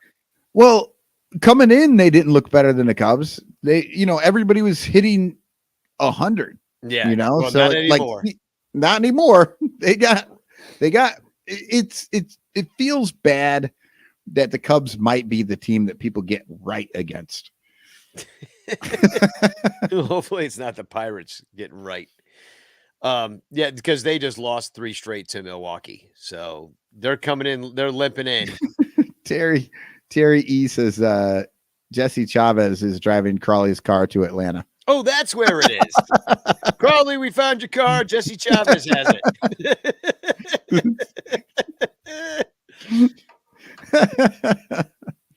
So, yeah, I mean, my feeling is that the Cubs have to put the pedal to the metal. They got to win 3 or 4 here at the very least, and at least be competitive in the other game to not make me mad. Because you got to win the homestand. Yeah. Yeah, you have to. You have to, because when you go on the road, everybody says 500 is good enough, right? You want to win it, but 500, you take that and you go home and you're happy. But when you're at home, you're going for 666, right? Like you're trying to get a third of the games at home, or 2/3 of the games. 2/3 of the games, yeah. So, yeah, no, you have the devil to. made me do that. Because if you go 2-2, you lost the homestand. Yeah. Well, if you go 2-2, even if you go 500 on the homestand, that's losing the homestand, because that's what you're trying to get to on the road. That's what I'm saying. You have to come out with wins at home. I don't know if they could do it. I don't know. You feel better that it's the Pirates, but they just made, a terrible. I mean, at least coming into the series, Tampa Bay looked terrible. Looked like they were just floundering, and then they got right. At some point, there will be a moment where you're not going to be able to just walk over the Pirates and consider them like just somebody you can just roll over and always win 2 of 3 of, or 3 of 4 of. And there will be a point in which they will play you to even, and you've got to watch out for them. And I don't know when that moment is coming. It could come this year. And so far, we're 1-1. Well, They've outscored us. And at any given moment, any given series, that can happen with any team. Yeah. But especially when you're the Cubs and you have what would be a good term for what this rotation is? I mean, you don't have a fourth starter, which is, like you brought up last Incomplete. time. The fact that you don't have a fourth starter, you have a fifth, but you don't have a fourth. That's fucked up. That's a weird thing that nobody has ever done before. Yeah. All right, we're gonna let's move on here. We're almost to the end of the show. Hashtag Chance in the chat if you would like to win a Frank Chance postcard sent to you by me, and I will send that out immediatamente. Well, before we do announcements, I wanted to bring up that Tuesday was Rally Titties Day, and I'm going to end the show today with John Jurgovan's Christmas Carol of the Rally Tits Lady, which was really just so touching. He did it from his car just so his wife wouldn't hear him. Like, I loved everything about how that all went down. But and there's probably people out there listening. They don't know who the Rally Tits Lady do is. not know the story of the Rally Titties. So and we're drinking just enough to give you that story. Yeah, we're going to give you the story. So this was in Milwaukee. No, this was against Milwaukee in Chicago on Wednesday, April 19th, 2017. This game started late. It was a bit delayed. Wrigley was, 34,000 people bought seats to it. The Brewers, they got out to an early lead. They were leading 3-1, 4-1 after 5. Cubs battled back a little bit. They made it so that it was 5-3 going into the ninth inning. And if some of you guys might remember, here's how that ninth inning went for the Cubs. There was a pop fly by Kyle Schwarber. There was a walk from John Jay, the player that Michael Cotton really never wanted to ever see play in a ever. You know what? And That here's was the thing. I the always beginning of the wanted end. I wanted to see more of Hap because of John Jay taking his time. And now I'm kind of like, yeah, that was a bad take. Miguel Montero came in and he hit a single to right field. And Jay went to third. So it's first and third. Carl Edwards Jr. then came in and pinch ran for Miguel Montero and was now batting first. Was Carl Edwards Jr. actually fast, or was he just thin and so he looked fast? No, they just couldn't tag him. There wasn't enough of him to tag. He's perfect. He's the perfect runner. You cannot tag him. He's too small. Then Chris Bryant came up and he singled, of course, because he could have hit it. He could have hit a 3-run homer and won the game, but no. Well, he drove somebody in, so he singled. No, I kid, Chris. He singled. John Jay scores, and Carl Edwards Jr. does not go first to third. He just goes to second. So it wasn't even a good single.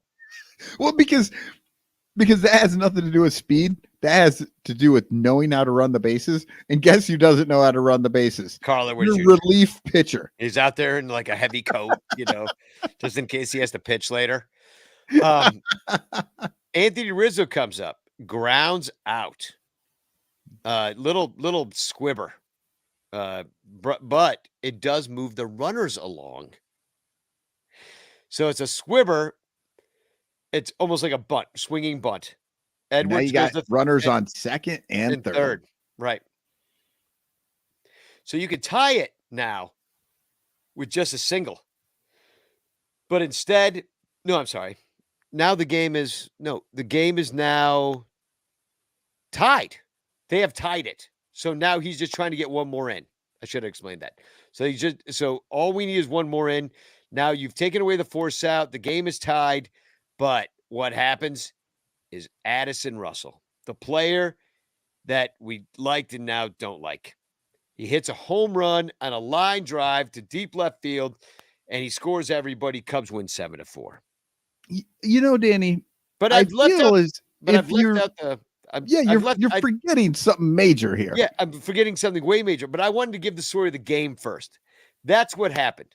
The Cubs battled back in a ball game against the Brewers. But here's why that happened. Okay? It had nothing to do with the players. It had everything to do with something that happened in the middle of this cold, rainy, horrible day. Is that this woman, who I don't know what her name is, and I'm showing a picture of a woman. It's cold out there. I mean, it was probably something like today, rainy. I mean, the game started late, maybe in the low 50s. If you're listening to the show and you don't know exactly, go to your Ranter calendar to April 19th, and there's a picture of her there in all her glory. Yeah, well, kind of. I pulled the punch on the calendar. I'm saying in all her glory, because every picture, she is glorious. She brought the win. So this picture is actually before she took her top off. This is before the rally titties happened. So it's very cold out there. Now, the picture I'm showing is of her in just a tank. She's wearing a tank top and not apparently a bra, but she actually was wearing a bra. I took a bunch of pictures. They ended up blurry because I was far away and I started to move. This was and the camera was shaking. Yeah, the camera was exactly because I was freezing and scared. But she went full rally titties, and I'm gonna pull the punch on this too. You can see she's laughing. There's I put little pasties over her boobs, but she got naked. So the whole point though is that tank top was wet, right? It was cold and it was wet, and she decided that she needed to put on something dry. But instead of going to the bathroom or anywhere else in the field, she did it right at her seat. And where were those seats, Danny? But right down front, like she was in rich people's seats. Yeah, she was. Those were like 2017. That was like Yeah. a $200 seat. Yeah, so she spent a lot of money to go down there and take her shirt off. Now this is her after she's been caught, and she's putting her clothes back on, and people are still cheering her because I mean this was like I can understand on a hot day you're out in the bleachers, you maybe had a few too many, you just want to take your shirt off, and you're a woman and get all that crazy attention. But this is in the box seats. This is on a cold day. Does not usually happen on a day like this. So now here she's putting her. This is, I think, my favorite picture of the entire sequence, and it's only because of the boy's face, who's just to her right. Yeah, just his eyes are popping out of his head. His jaw is dropped. and the woman right behind her is just dying laughing as well. And there's also an old lady in a poncho who's not having it. As it's like this is the one that needs to be painted. Now, right after this, right after she put her clothes back on, there's a gentleman that expressed his love to her thanked her for her service. You got security standing there, and this other gentleman in a beautiful satin coat just hugging her and saying, thank you. You're a wonderful person. But I did get this shot of her shame. Like you could tell the look on her face as the usher is telling her that it is time to go. She's put now on a thermal. I don't know if somebody brought that to her, if she had it in her bag. I don't even know what made her take her shirt off. I don't either. I always thought she was putting this shirt on. Yes, right? I have released it to the public in that order. Yeah. Just so you know, I fooled your brain into thinking that this happened backwards because all my pictures from before are blurry. Right. So I moved closer to get these shots. Bernie asks, was she kicked out? You see the woman on the thing. She is security, and she's making a face, which is great. Like her face is just saying, like, out. You gotta go. And then the final shot of her is giving the peace sign, being like, totally fucking worth it. I'm out of here. Who comes win the World Series. I'm awesome. And I don't know, like, after. Yeah, I didn't realize. I thought she was putting in her shirt on. Yeah, exactly. I played it for everybody backwards before because because quite frankly, in photographs, it looks the same. You know what I mean? Yeah. So now here is the shot of Addison Russell's rally titty homer. This is the shot of the shot. You can see the crowd on their feet. Well, but yeah, as soon as she did that, that sparked the rally. Back. That sparked the rally. And then finally, here's the rally titties rally.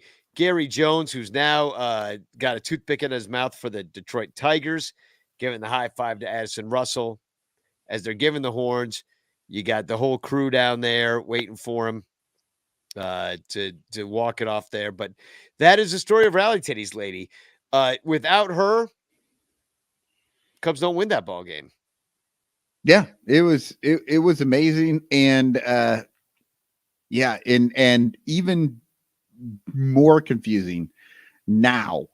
I always thought she was just putting on a dry shirt and that she just decided to do it in the middle of the crowd.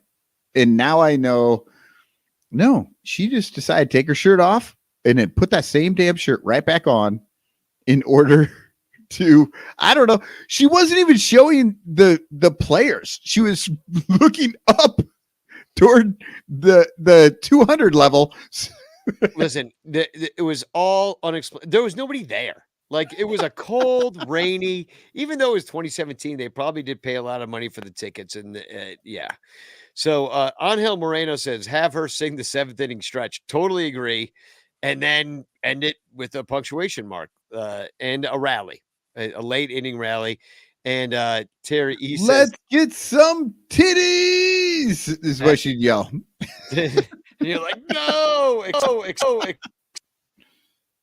stop drinking and put your shirt on.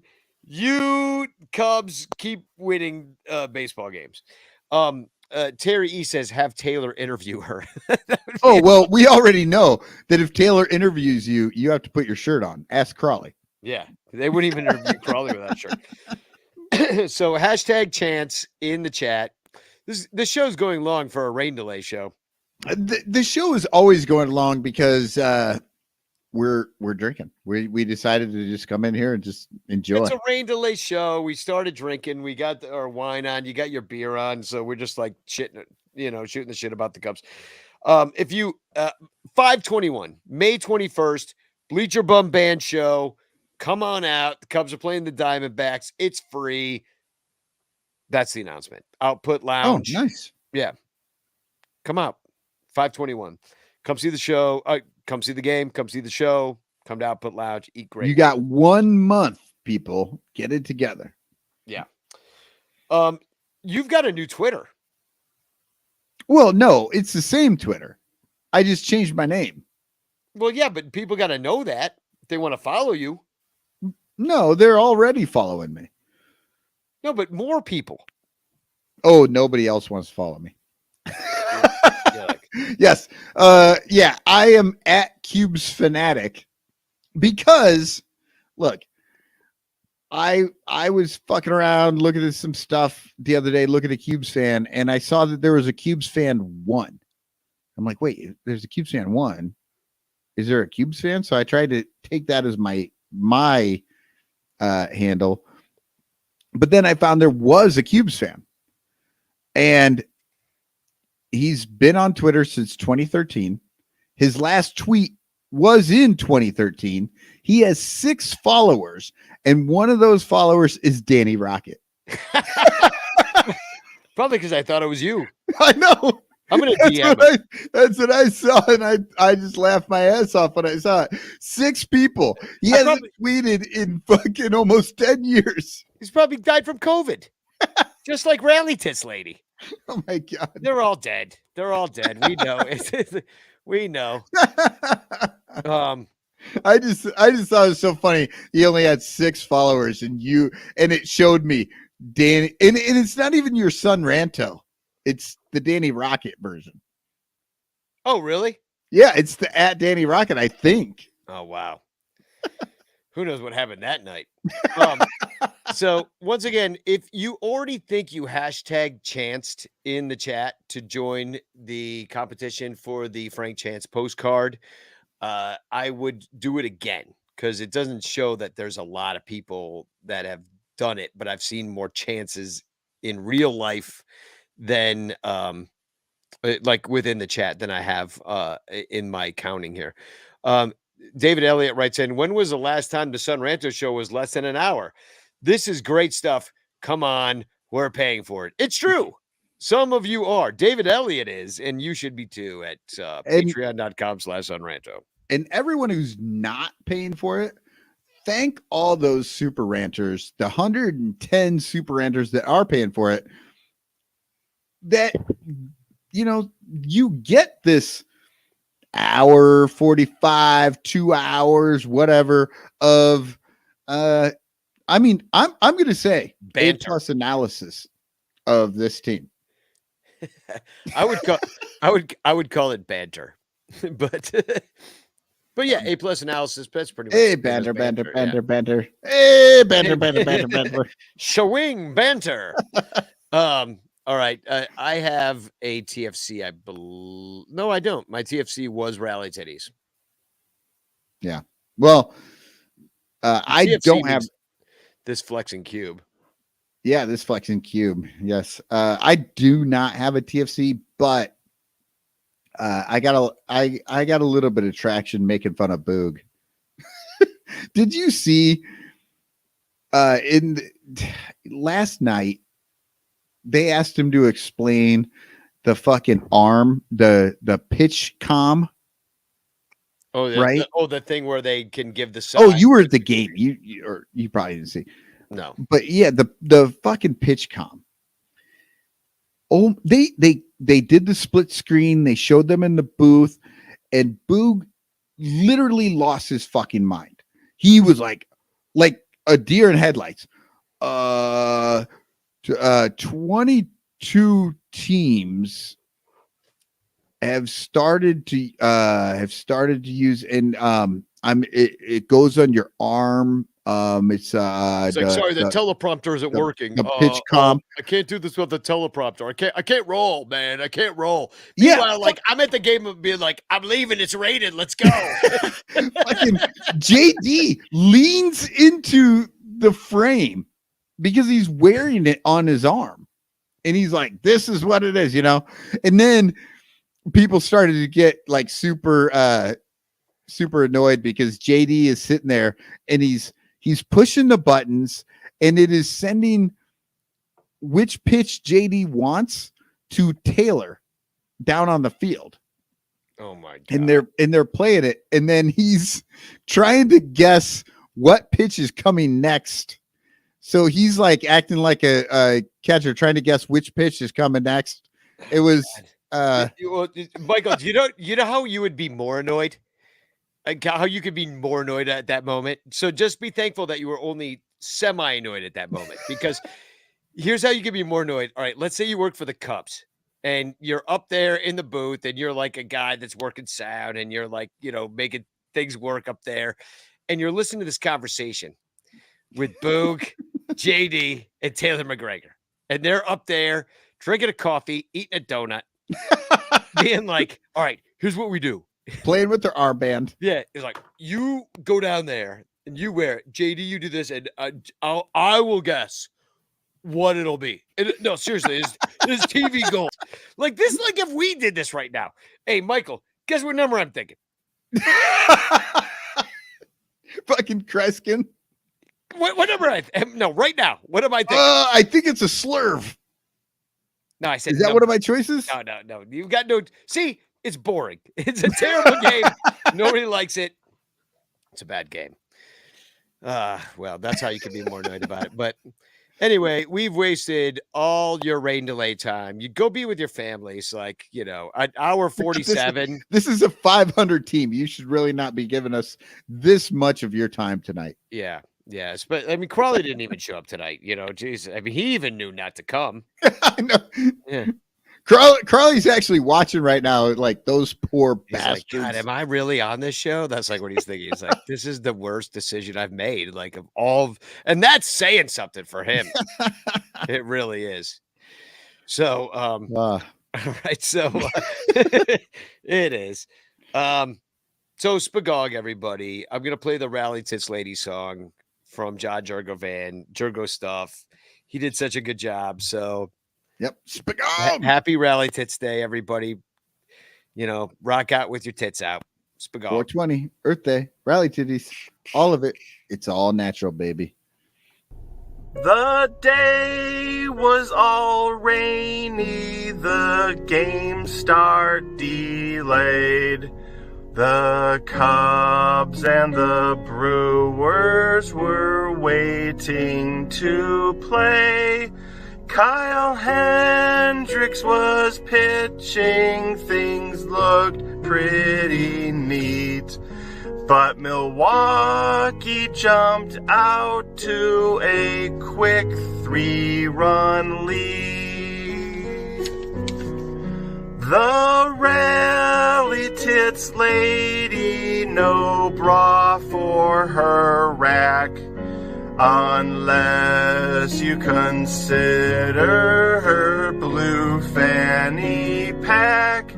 She noticed our mascot was wearing no pants, so she thought she'd join him with her topless dance.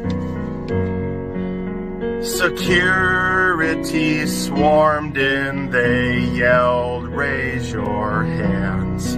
But no one would frisk her for fear of her cans.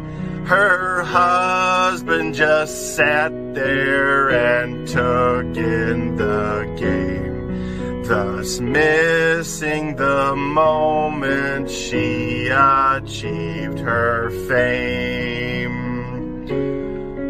Our Cubby still trailed them by 3 in the 6th, but once she was led off, they brought out their sticks.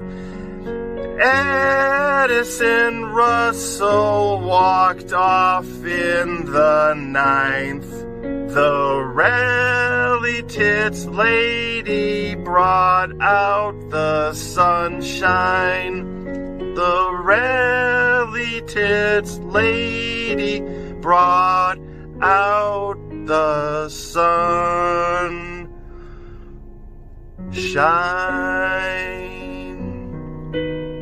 Merry Cubsmas, ranters. I'm probably going to hell now for that version of that song, and my wife might divorce me if she ever hears it, so if you have a place to stay, maybe Bill Sugas's basement. That's goddamn beautiful. Yeah. I'm all of a sudden like nostalgic for both good Cubs baseball teams and Christmas. Well, it's April, so it's going to be a while. It's going to be a while for both of them. So we were reminded that once again we forgot to pick the chance. We're so good at this. Like, we've Well, only been doing it for like 8 years. This isn't a freaking game show, you know. I mean, You made it a game show like 2 months ago. Like you just out of the blue were like, yeah, it's a fucking game show guys, now. we have a game show now. All right. Here we go. Get your chances and #chance. We're gonna get a winner. Well, there's a lot more people than I saw before. And ding, ding, ding, ding, ding, ding, ding, ding, ding. Angel Moreno. Angel Moreno. Like we were just talking about you, man. I swear. Congratulations. I'll be contacting you, or actually, I don't think I have your information. So contact me at Ranto on Twitter or sunranto@gmail.com. And I think I should play that song again, don't you think? Yeah. Yeah, I mean, yeah, this is like, yeah, what do they call that when you play a song over and over again? Doesn't it have a name? When you can't get it out of your head. No, it's like an earworm. No, but how about when you like play it over and over again, like wear it out, or isn't there like another term for it?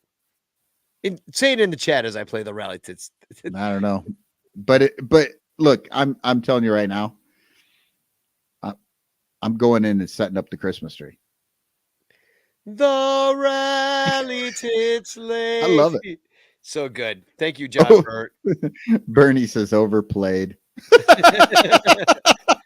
Well, Spagog, everybody. Hope your teeth are as purple as mine. The day was all rainy, the game start delayed. The Cubs and the Brewers were waiting to play. Kyle Hendricks was pitching, things looked pretty neat. But Milwaukee jumped out to a quick 3-run lead. The rally tits lady, no bra for her rack, unless you consider her blue fanny pack. She noticed our mascot was wearing no pants, so she thought she'd join him with her topless dance. Security swarmed in, they yelled, "Raise your hands." But no one would frisk her for fear of her cans. Her husband just sat there and took in the game. thus missing the moment she achieved her fame. Our cubby still trailed them by 3 in the 6th, but once she was led off, they brought out their sticks. Edison Russell walked off in the 9th. The rally tits lady brought out the sunshine. The rally tits lady brought out the sunshine.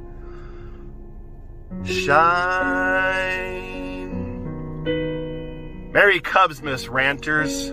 I'm probably going to hell now for that version of that song, and my wife might divorce me if she ever hears it, so if you have a place to stay, maybe Bill Sugas's basement,